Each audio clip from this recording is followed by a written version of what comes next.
Hello दोस्तों, स्वागत है एक बार फिर से आपका मेरे चैनल पे लीगल न्यूज़ 127 पे। दोस्तों, अगर आपकी पत्नी बिना कारण घर छोड़ के चली गई है, आप पे झूठे आरोप लगा रही है, कोई उचित कारण नहीं है उसके घर छोड़ने का और साथ रहने से मना कर रही है, तो या आपके खिलाफ कानूनी कार्रवाई की कि मैं तुम्हें झूठे केसों में फंसा दूंगी, तुम्हें तुम्हारे घर वालों को ऐसी धमकी दे रही है, तो आपको घबराने की जरूरत नहीं है।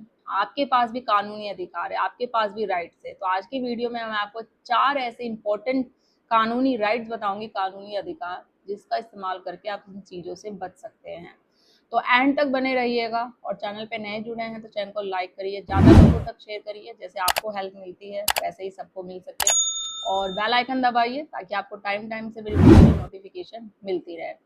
दोस्तों, होता क्या है, भारतीय कानून ने सिर्फ पत्नी के लिए ही अधिकार नहीं देता बल्कि पति को भी देता है। मैं हमेशा बोलती हूँ जो कानून है इक्वल है, पुरुष हो या महिला दोनों के लिए। कानून उसका साथ देता है जो सच है। और डेली रोजाना जो होता है ना, कोर्ट में जैसे आपके सामने केसेस आते रहते हैं, अब कौन झूठ बोल रहा है कौन सच बोल रहा है उनको पता रहता है। और जैसे आज की डेट में ज्यादा जो केसेस हैं महिलाओं की तरफ से किए जाते हैं, वो भी झूठे केसेस। आप किस लिए अगर बोला जाएगा, आप सिर्फ ब्लेम लगा दोगे कि मेरे साथ घरेलू हिंसा हुई है, मारपीट हुई है, या पति भी लगा देता है कोई नहीं कि झूठे केसेस फंसा रही है, या वाकई उसने सच में की है घरेलू हिंसा अपनी पत्नी के साथ, तो बोलने से कुछ नहीं होगा, आपको उसका सबूत भी देना पड़ेगा। सबूत नहीं दे पाओगे तो केस है जो खारिज हो जाएगा और उल्टा आप पे भी एक्शन लिया जा सकता है।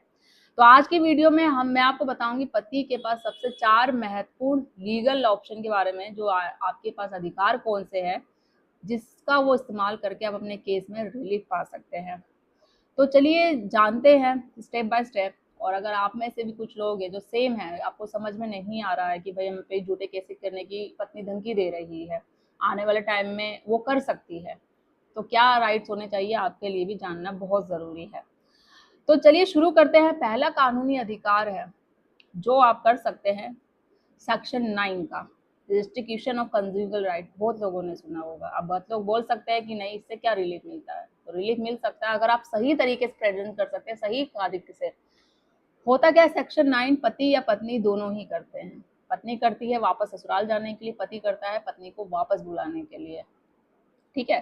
तो अगर पत्नी बिना उचित कारण पति का घर छोड़ के चली गई है और वापस आने से मना कर देती है, और पति चाहता है भाई कि वो तो झूठे केसेस लगा रही है, आ नहीं रही है, ऊपर से मेंटेनेंस का केस लगा रही है, तो उसने तो मना किया ही नहीं वापस बुलाने, सॉरी कि साथ में रखने के लिए, या अपना घर नहीं बसाना चाहता, तो स्टार्टिंग से वही बोल रहा है कि भाई मुझे तो रखना है, वापस आना है, तो वो नहीं आ रही है, तो आप सेक्शन 9 का केस कर सकते हो। इससे कोर्ट की नज़र में ये भी आएगा कि पत्नी जो आरोप लगा रही है झूठे केसेस, उसके पास उसका कोई सबूत नहीं है।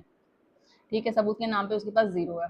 और पति है जो शुरू से ही बोल रहा है, और उसने सेक्शन 9 का भी केस कर रखा है। सेक्शन 9 का केस करने के बाद कोर्ट ऑर्डर भी देगा कि भाई आप वापस जाके ससुराल में रहो, पत्नी फिर भी नहीं जाती है, 1 साल हो जाता है, कोर्ट को ये भी देता है, वो आपके पास सेक्शन 9 की डिग्री मिलती है, ये बहुत बड़ा सबूत होता है। और इस आधार पे आगे जाके आपको, अगर आप चाहो कि तलाक ले लो, पत्नी नहीं आ रही है ना साथ रह रही है, तो इसमें आपको बहुत रिलीफ मिलेगा।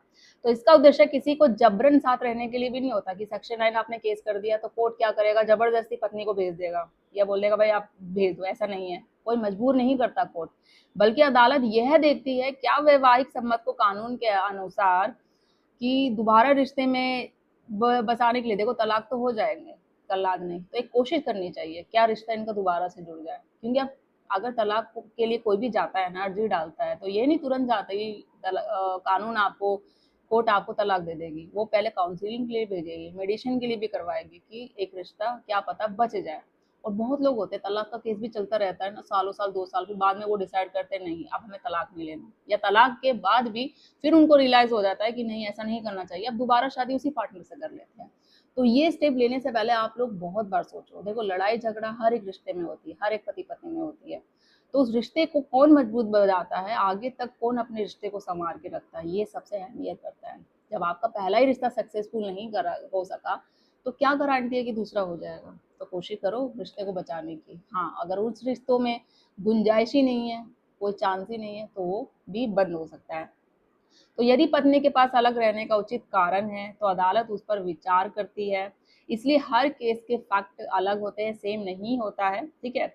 दूसरा कानूनी आधार है जो तलाक की याचिका, मतलब डिवोर्स पिटीशन। यदि पत्नी लगातार मानसिक या शारीरिक क्रूरता कर रही है, या पति कर रहा है पत्नी पे झूठे आरोप लगाती है, तो उससे अच्छा है कि उस रिश्ते को ख़त्म ही कर दिया जाए। तो आप पहले वेट करो, ये नहीं कि तुरंत आते ही गुस्से में क्या होता है कि भाई तलाक की पिटीशन दे दी जाती है। तो पहले वेट करो, सामने वाला पार्टनर आपका क्या रिएक्ट कर रहा है।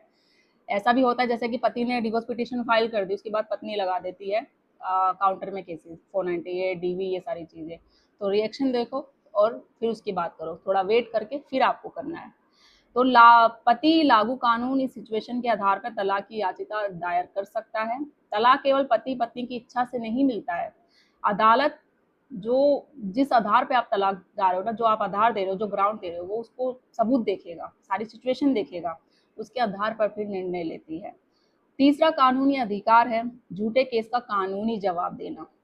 कई बार ऐसा देखने को मिलता है, कई बार के आज की डेट में तो अभी करंट सिचुएशन में यही हो रहा है। पति का आरोप होता है कि उसके खिलाफ झूठा मुकदमा दर्ज कराया गया है। यदि किसी व्यक्ति के खिलाफ झूठे आरोप लगाए जाते हैं तो कानून के अनुसार अपना बचाव कर सकता है।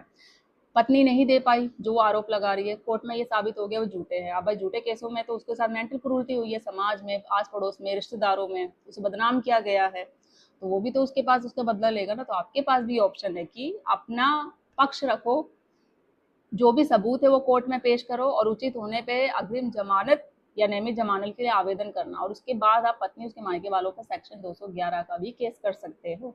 तो यदि कानून आधार बनता हो तो संबंधित कानून का उपाय आपको अपनाना चाहिए, और उसका वो है कि रिलीफ आपको ज़रूर मिलेगा। तो हर मामला अपने तथ्यों पर निर्भर करता है, इसलिए निष्कर्ष नहीं निकाले जा सकते। चौथा कानूनी अधिकार है कि बच्चे की कस्टडी और मुलाकात का अधिकार। पत्नी यही करती, बच्चे को साथ में लेके जाएगी, मेंटेनेंस मांगेगी अपना भी बच्चे का भी, बट बच्चे को मिलने नहीं देगी पिता से। विजिटिंग राइट वो कोर्ट ऑर्डर भी दे देगा, फिर भी नहीं। तो अगर पति पत्नी अलग रह रहे हैं तो इसका मतलब ये नहीं होता कि पिता अपने बच्चे से मिलने का कानूनी अधिकार पूरी तरीके से खो देता है, उसको कोई राइट नहीं है। जितना माँ का अधिकार है उतना फादर का भी अधिकार है। तो सिचुएशन के अनुसार पिता अदालत से विजिटिंग राइट्स क्या या उचित मामलों में कस्टडी की मांग भी कर सकता है। हालांकि ऐसे मामले में अदालत का जो होता है प्रमुख ध्यान बच्चे के स्वर बेस्ट जो इंटरेस्ट होता है, जो उसका बच्चे का फ्यूचर किसके साथ है, सारी चीज़ें देखेगा, सब कुछ देखेगा, उसके बाद डिसाइड करता है। तो ऐसा नहीं है जो कस्टडी होती है चाइल्ड की सिर्फ माँ को ही मिलती है, पिता को भी मिलती है। बहुत सारे ऐसे जजमेंट आ रखे हैं, मैंने आप ऑलरेडी आपको लोगों को शेयर कर रखे हैं। तो याद क्या रखना है आपको सबसे इम्पोर्टेंट कि कानूनी अधिकार होने का मतलब ये नहीं है कि हर मामले में वही परिणाम आएगा, सेम आएगा। हर परिवार, हर विवाद, हर सबूत और हर परिस्थिति अलग होती है। तो इसलिए सोशल मीडिया की सलाह के आधार पर कोई अपना कानूनी कदम ना उठाए, चाहे किसी की भी। तो मैं भी बोलती हूँ, हालांकि जो मेरी वीडियो होती है लीगल्स होती है, सारे होते हैं जो दायरे में बनती है, और जो मैं बताती हूँ आपको धारा है सेक्शन वो वाकई होती है, फिर भी मैं भी यही बोलती हूँ कि अपने वकील से ज़रूर सलाह लें और पूछें कि हाँ ये सारी चीज़ें होती है, फिर उसके बाद स्टेप उठाएं। और मेरी वीडियो देख के आपको रिलीफ मिलता है ज़रूर कमेंट में बताइएगा कि हाँ मुझे बेनिफिट होता है, ताकि मुझे भी मोटिवेशन मिलती रहे और मैं ऐसी वीडियो आपके सामने हमेशा लेके आती रहूँ। तो हमेशा एक्सपर्ट वकील से ज़रूर सलाह लें। तो आज हमने जाना कि पति के पास कई महत्वपूर्ण कानूनी विकल्प होते हैं, जैसे कि फर्स्ट सेक्शन 9, सेकंड परिस्थिति के अनुसार तलाक की याचिका दायर करना, और झूठे मामलों में थर्ड कानूनी बचाव, फोर्थ बच्चे की कस्टडी या विजिटेशन राइट्स का आपको अधिकार पूरा है। तो आई होप आपको ये वीडियो अच्छी लगी होगी, हेल्प लगी होगी, तो ज़्यादा तक शेयर करिए, सब्सक्राइब करिए। जल्दी मिलते हैं नेक्स्ट वीडियो में, तब तक के लिए थैंक यू।